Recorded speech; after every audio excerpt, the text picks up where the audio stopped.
बिस्मिल्लाहिर्रहमानिर्रहीम, अस्सलाम वालेकुम। आज पहली दफ़ा आप किसी भी यूट्यूब चैनल पर, किसी भी फेसबुक पेज पर पहली दफ़ा जो मुल्ज़मान हैं जिनका मिलिट्री कोर्ट में ट्रायल होगा, जिनका ताल्लुक गुजरांवाला से है, उनके नाम हम आपको बताने जा रहे हैं, उनके एड्रेस के साथ साथ। और हम आपको साथ साथ ये भी बताएंगे कि गुजरांवाला में जो थाना सदर और थाना सब्ज़ी मंडी के इलाका में जो गिरफ्तार हुए हैं उनमें से बहुत सारे लोगों को अदालतों में भी पेश किया जा रहा है। और साथ साथ कुछ पीटीआई के कारकुनों ने अबूरी जमानतें भी करा रखी हैं जिनकी मुख्तलिफ डेट्स पड़ चुकी हैं। लेकिन इससे पहले मैं आपको ये सारे नाम बताऊं, ये लोग कौन हैं, ये कहाँ से चले और कितना सफ़र करके ये गुजरांवाला कैंट पहुँचे, फिर इनका किरदार क्या था, इन्होंने वहाँ पर जाके क्या किया, गुजरांवाला कैंट के ऊपर जो इन्होंने हमला किया उसके अंदर कितनी इंटेंसिटी थी, कितनी उसकी शिद्दत थी, कितना इन्होंने इमलाक को नुकसान पहुँचाया। सबसे बुरी बात तो यही थी कि ये थाना सदर के इलाका किला चंदा किला से चलते हुए गुजरांवाला शहर के अंदर बाईपास टू बाईपास 9 किलोमीटर सफ़र बनता है। और अगर आगे हम राहवाली चले जाएं तो ये भी इतना ही 6-7 किलो, यानी ये लोग 20 किलोमीटर का सफ़र मोटरसाइकिलों पर, गाड़ियों पर, पैदल। किस कदर गुस्सा था इन लोगों में, किस कदर नफरत भरी गई थी इन नौजवानों में कि ये इनकलाब फ्रांस की तरह जब पूछा गया कि इतने सारे लोग महल के अंदर कैसे आ गए, तो बताया गया कि ये गुस्से के घोड़े पर बैठकर आए हैं। ये लोग भी गुस्से के घोड़े पर बैठे और जा पहुंचे गुजरांवाला कैंट पर। गुजरांवाला कैंट पर जाकर हमला किया, तोड़ फोड़ की, इंस्टॉलेशन को नुकसान पहुंचाया। उनमें से बहुत सारे लोग इस वक्त मुख्तलिफ थानों में बंद हैं, जिनका ताल्लुक मुख्तलिफ, ये इसमें थाना कैंट वाले भी लोग हैं। जैसे हमने चंद रोज़ पहले आपको एक लिस्ट दिखाई जिसमें हमने काफ़ी सारे लोगों का, 400 के करीब लोगों के हमने आपको नाम बताए, तफसीलात बताई। उनमें से बहुत सारे लोग गिरफ्तार हो चुके हैं जो मुख्तलिफ थानों में बंद हैं। उनका एक मुतालबा है, वो कह रहे हैं कि हमें भी प्रेस कॉन्फ्रेंस करनी दी जाए, देखा जाए कि अगर हर वो पाकिस्तान तहरीक इंसाफ का कारकुन जो इंस्टॉलेशन पर हमले में शामिल नहीं है उसको भी प्रेस कॉन्फ्रेंस का हक मिलना चाहिए, या फिर उनकी भी तकदीर का फैसला होना चाहिए। एक माह से जो लोग बंद हैं उनको हवालात, उनको अदालतों में पेश होना चाहिए, जिनके बारे में तस्दीक हो चुकी है कि ये गुजरांवाला कैंट के हमले में शामिल नहीं है। अगर उनके पीछे कोई सियासतदान नहीं आ रहा, उनके जो लीडरान हैं वो नहीं आ रहे, दूसरी जमात के नून लीग के लीडरान उनकी हिमायत नहीं कर रहे, या उनके वालिदैन की यहाँ तक रसाई नहीं है, तो उनको भी अब हमारा मुतालबा है हुकाम से कि उनको भी कानून के कटहरे में लाया जाए। कई दिनों से, कई हफ्तों से वो हवालातों में बंद हैं, चीखो पुकार कर रहे हैं। वो लोग भी ये मुतालबा कर रहे हैं, वो भी अपना करैक्टर सर्टिफिकेट देने को तैयार हैं। वो कहते हैं हमारी भी प्रेस कॉन्फ्रेंस करवाएं। आज हमारे साथ बहुत सारे लोगों की मुलाकात हुई तो वो कानों को हाथ लगा रहे थे। जाहिर है जब आप थाने में जाते हैं तो माहौल और होता है, जब हवालात में जाते हैं तो माहौल और होता है, जब आप बाहर बैठे हैं तो बाहर बैठकर हकीकी आज़ादी मांगना, लेना, हमले करना बड़ा आसान है, लेकिन इसको भुगतना बहुत कम लोगों का शेवा है, इसको भुगता नहीं जा सकता। बड़े कम लोग होते हैं जो जवां मर्दी के साथ इस तरह के हालात का मुकाबला करते हैं। इस वक्त हिम्मत टूट चुकी है। जितने भी कारकुन गिरफ्तार हैं जो कल तक ये कहते थे कि माँ बाप भी कुर्बान, आज वो महीना, एक महीना कुछ दिन हुए, कुछ लोग वो हैं जो 5-10 दिन पहले, 2 दिन पहले, 4 दिन पहले जो गिरफ्तार होता है। आज मैं सीपी ऑफिस में गया तो एक फैमिली जो सिविल अस्पताल में एक बेचारा मुलाजिम है, अपनी बीवी के साथ ख्वार हो रहा था कि मेरा बेटा घर से लापता हो गया। जब वालिदैन ने अपने बेटों को कंट्रोल नहीं किया, आप माँ बाप सारे मिलकर सारे चले गए। एक ऐसी फैमिली भी फ़ोन कर रही है जिसके 12-14 लोग एक ही घर के शामिल हैं, जिसमें वो अपनी बेटियों को भी लेके गया, अपने दामाद को भी लेके गया, अपने नवासों को भी लेके गया, एक शख्स अपने पोतों को भी लेके गया।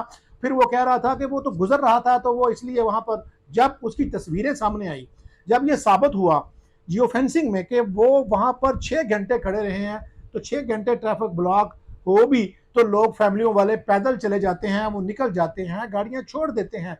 लेकिन ऐसी फैमिलियाँ भी हैं जो इस कदर हमारे इदारों के खिलाफ, हमारे मुल्क के खिलाफ, इस कदर ये लोग, ये फैमिलियां नफरत का शिकार हुई कि ये अपने इदारों पर चढ़ दौड़ी, ये भूल गए कि ये शाम नहीं है, ये इराक नहीं है, ये फ्रांस का इनकलाब लेकर आप नहीं बैठे हुए, आप इमाम खुमैनी नहीं बन सकते कि आप अपने ही मुल्क पर चढ़ दौड़े। हालात होते हैं हर वक्त, आपके इदारे खड़े हैं, आपका मुल्क ठीक चल रहा है, स्टेबल चल रहा है।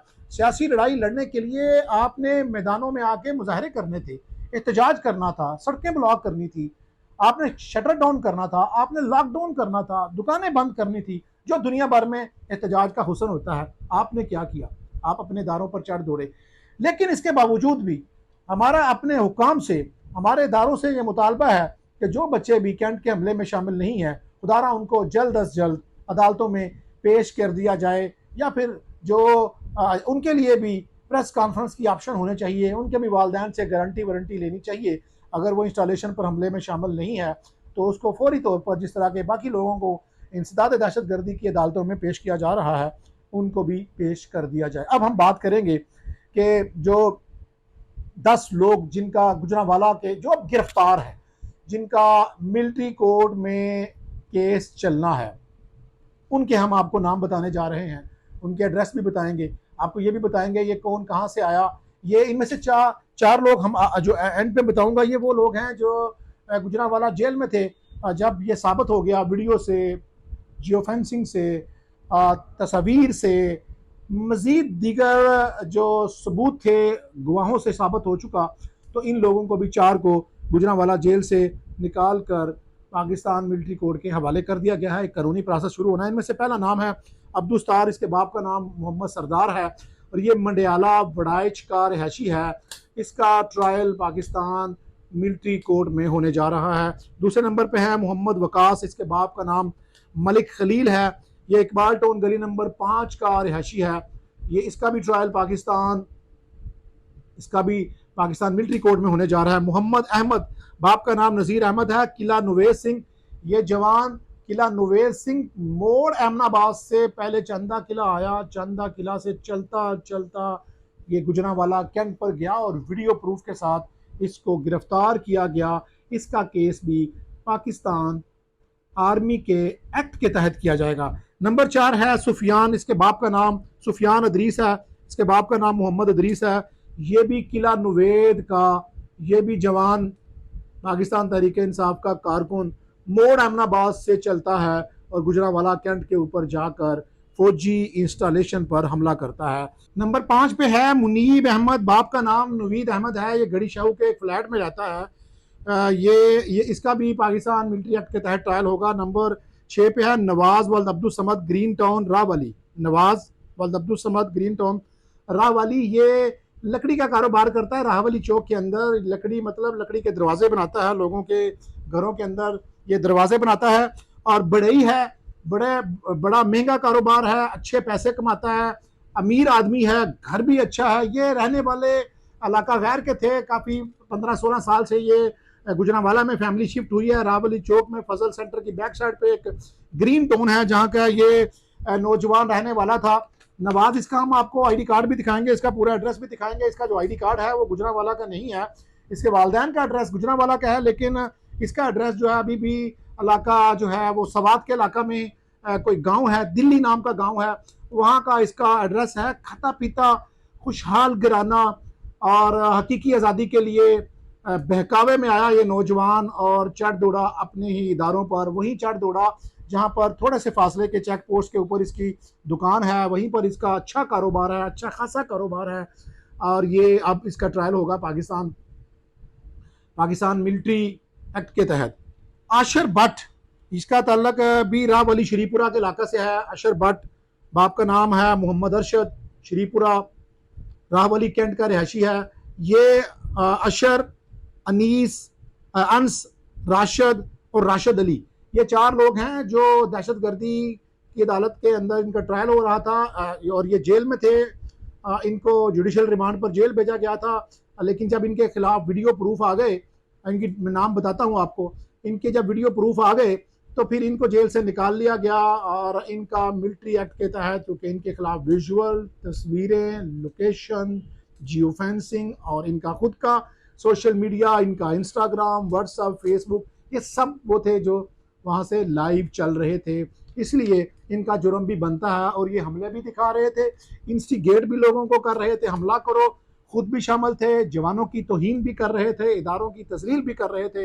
इन चारों को प्रूफ के बाद निकाला गया। उनमें से अशर भट्ट, वल्द मोहम्मद अरशद, श्रीपुरा रावली, उसके बाद है अन्नी मोहम्मद अंस रियाज।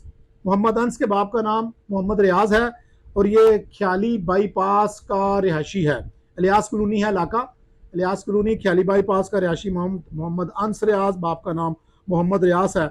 उसके बाद है 9वें नंबर पर मोहम्मद राशिद, बाप का नाम गुलाम हैदर है और ये नौजवान भी इलियास कॉलोनी का रिहायशी है, गली नंबर 5 का रिहायशी है। ये दोनों इकट्ठे गए हैं, ये लहदा गए हैं, लेकिन ये साबित हो चुका है कि इन्होंने नक्श अमन वहाँ पर पैदा किया, हमले किए, तोड़ फोड़ की, जो ये नुकसान कर सकते थे इन्होंने नुकसान किया, इसलिए इनको जेल से निकाला गया और मिलिट्री एक्ट के तहत इनकी गिरफ्तारी डाली गई है। राशिद अली वल्द लियाकत अली, ज़ीशान टाउन, डेरा साईं मस्तान ये इलाका है गुजरांवाला राहवाली का। ये साहब भी राशिद अली, बाप का नाम लियाकत अली है, ये भी पाकिस्तान मिलिट्री एक्ट के तहत इनका आर्मी कोर्ट में इनका ट्रायल चलेगा। यकीन करें कि बड़ा अफसोस होता है, ये सारे इस मुल्क का सरमाया थे नौजवान, इन्होंने अपने मुल्क के लिए अपने मुल्क का नाम रोशन करना था, इनके पास बड़े ख्वाब होंगे, इनकी फैमिलियां हैं, इनके माँ बाप हैं, इनके बहन भाई होंगे, लेकिन ये बहकावे में आए और अपने ही इदारों पर चढ़ दौड़े। अब क्या होगा? एक तरफ 10-10 साल सज़ा होगी, जान नहीं छूटेगी, रोशनी तक नहीं देख पाएंगे, दूसरी तरफ अगर ये छूट के भी आएंगे मुस्तकबिल तबाह हो चुका होगा। अब इनकी फैमिलियों को भी परेशानी होगी, जब इस फैमिली में कोई और बच्चा भी पढ़ेगा तो स्पेशल ब्रांच के लोग जब उस बच्चा कोई CSS करेगा, PCS करेगा, PMS करेगा, उसके घर में रिपोर्ट बनाने आएंगे तो ये लिखेंगे कि इनका एक फैमिली का फर्ज जो है वो मिलिट्री पर हमले करने में, पूरी खानदान का कैरियर तबाह। आपको कोई भी करेक्टर सर्टिफिकेट नहीं देगा, आप मुल्क से बाहर नहीं जा सकेंगे, आप सरकारी नौकरी नहीं कर सकेंगे, आप अच्छा कारोबार नहीं कर सकेंगे, आपके ऊपर एक छाप लग जाएगी कि आप दहशतगर्द हैं, आपका आर्मी की अदालतों में ट्रायल हुआ है। ये है वो अफसोसनाक पहलू, इनके लिए कोई नहीं निकलेगा। हुकूमत कब आती है पाकिस्तान तहरीक इंसाफ की, कौन इनके लिए आवाज़ उठाता है? जब ये भी कह दिया गया कि ये हमारे कारकुन ही नहीं हैं, तो कारकुनों को भी सोचना है।